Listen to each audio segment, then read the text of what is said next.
falou isso, agora mexeu comigo. Meu Deus. Viu, é o seguinte, Ari, então, a semana começou tumultuada, né, com o PL, aí o Valdemar Costa Neto, já na terça-feira, o PL entrou com um pedido no TSE para invalidar os votos de urnas eletrônicas de 5 modelos diferentes, totalizando quase 280 mil urnas foram usadas nas eleições.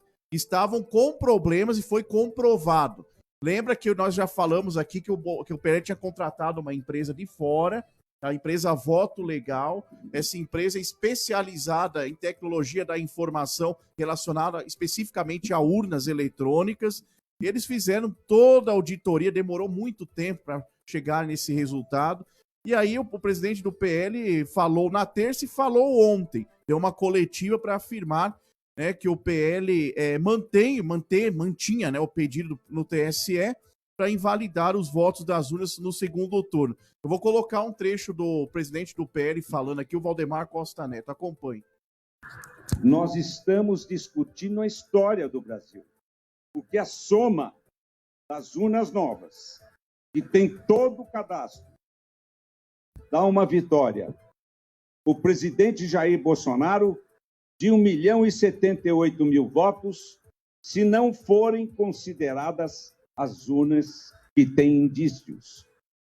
E toda eleição, toda votação, o voto, não pode haver dúvidas sobre o voto. O voto tem que ser seguro. E por isso nós fizemos esse levantamento. Aí, então, esse é um trecho pequeno, um resumo do que ele trouxe sobre as urnas. Aí tem o Carlos Rocha. O Carlos Rocha é engenheiro de TI, né, de tecnologia da informação.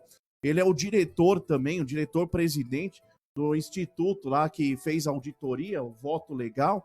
Ele também dá uma palavrinha aqui hoje para falar aí sobre as questões mais técnicas em relação a essas urnas que foram auditadas. Acompanhe. Ficou constatado nesse trabalho da equipe técnica que há 2 comportamentos diferentes. Um comportamento das urnas novas, né? Que são as urnas modelo UE 2020, que chegaram recentemente. São pouco menos de 193 mil urnas, está mais ou menos 40,8% de todas as urnas.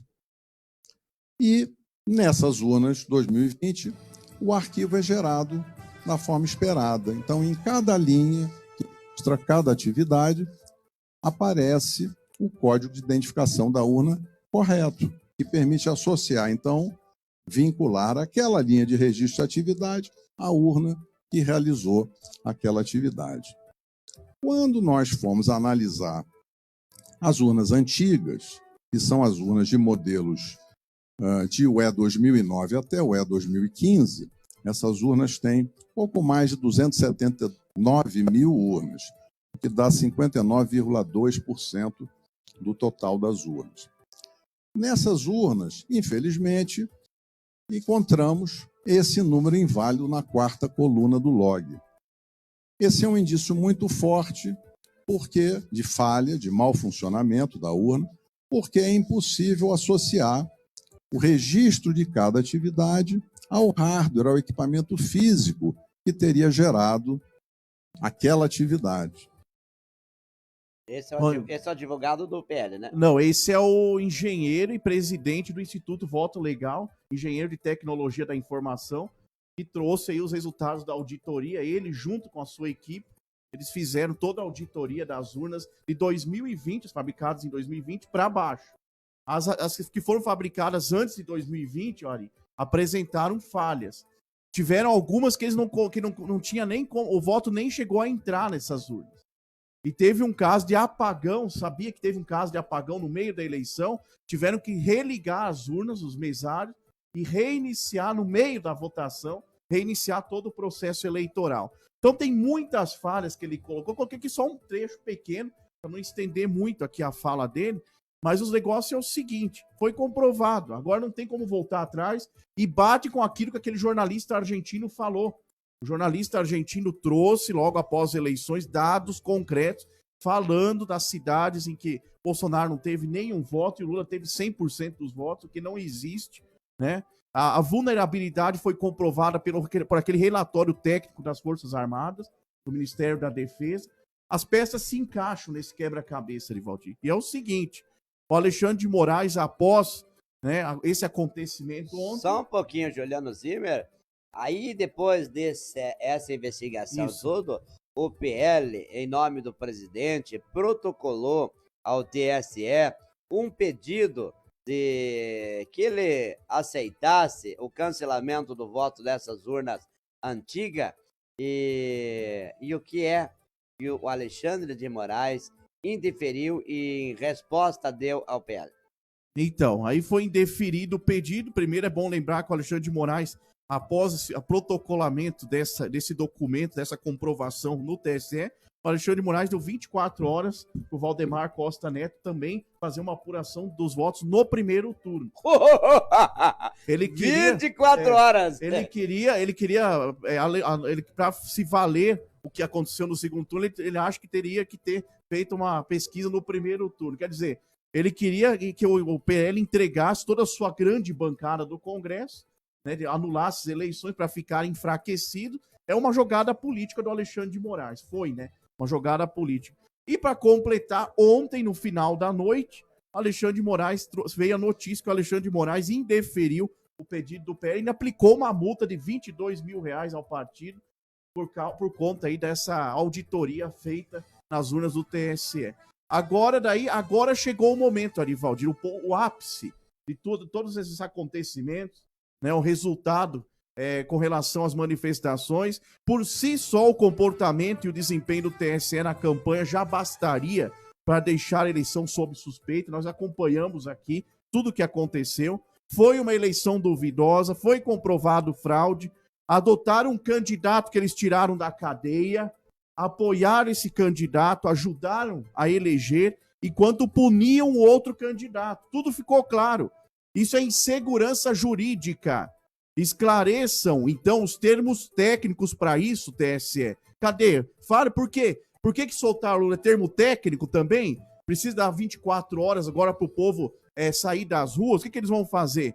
Não funcionou. As decisões do Alexandre de Moraes começaram a ser desrespeitadas por todos, não é só agora o PL, não é só o Bolsonaro, é a população. Ele extrapolou a sua esfera de atribuições novamente, chamou comandantes da PM essa semana para uma reunião particular em Brasília. O comandante da Polícia Militar do Paraná não quis ir, foi o primeiro a dizer não. O de Santa Catarina, do Rio Grande do Norte, também não foram. Receberam ultimato, sabe, para comparecer. Agora vão dar ultimato para quem? Para o povo? Ele é que tem que meia hora para começar a explicar. Ele tem menos de 24 horas para começar a dar explicações. As coisas não vão acabar bem. O Supremo, que só sabe se apoiar na autoridade moral, está se desmoralizando. O PT passou a vida gritando fora Temer 2016, fora FHC 1999, a marcha dos 100 mil, fora Bolsonaro em 2020, no ápice da pandemia, fora Sarney em 1987, então fora para qualquer presidente que não pertencesse ao partido do PT ou aliado político, teve que ouvir essa frase fora. Agora tem que ouvir o Lula tem que ouvir a frase fora Lula, da população que está nas ruas. Isso é democrático, é a palavra de ordem que vai unindo milhões de brasileiros que já são no mínimo 58 milhões no Brasil, são os que votaram no Bolsonaro. Seu Juliano Zimmer, então a coisa complicou. Enquanto você narrava os fatos aí, para toda a população e para os juristas desse país, está provado que houve fraude. Houve fraude, houve desvio, houve favorecimento ao PT, houve favorecimento ao Lula. Agora vamos começar a perguntar aí o porquê o Alexandre de Moraes até então está decretando ditadura no nosso país, como é tão fácil decretar ditadura nesse país. Ele vai ter que dar uma explicação, o porquê tanto esse favoritismo, que amor tem ele pelo Lula e pelo PT, e não pelo Brasil, pelos brasileiros. O que é que está acontecendo? O que é que tem por trás disso? E como vai ficar isso, hein, Juliano Zimmer? E é um detalhe, agora é o seguinte, gente, todo mundo falando aí, Arivaldir, eu recebo mensagens o tempo todo, as pessoas perguntam na rua, né, a gente conversa sobre política, as pessoas perguntando, mas por que as Forças Armadas ainda não entraram em ação? Por que o Exército não entrou já imediatamente? para acabar com tudo isso daí. É a pergunta que está no ar, né? Por que o Bolsonaro sumiu? Eu vou explicar, eu sou de família de militares. Meu pai foi militar e meu irmão é militar da reserva. Então, a estratégia militar é muito demorada porque é uma estratégia nos mínimos detalhes. E o seguinte, se o Bolsonaro entrasse com o exército antes, eles iam acusar ele de golpista. Iam falar que ele queria ganhar as eleições do tapetão. Então, ele usou todos os recursos legais, que é o que ele sempre falou que ia fazer, jogar dentro das 4 linhas da Constituição.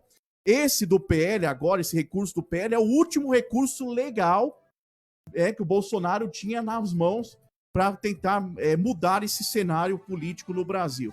Já que não deu certo, o Alexandre de Moraes continua virando as costas para tudo que é legal, agora tem o STM que vai ter que entrar em ação, que é o Supremo Tribunal Militar. Já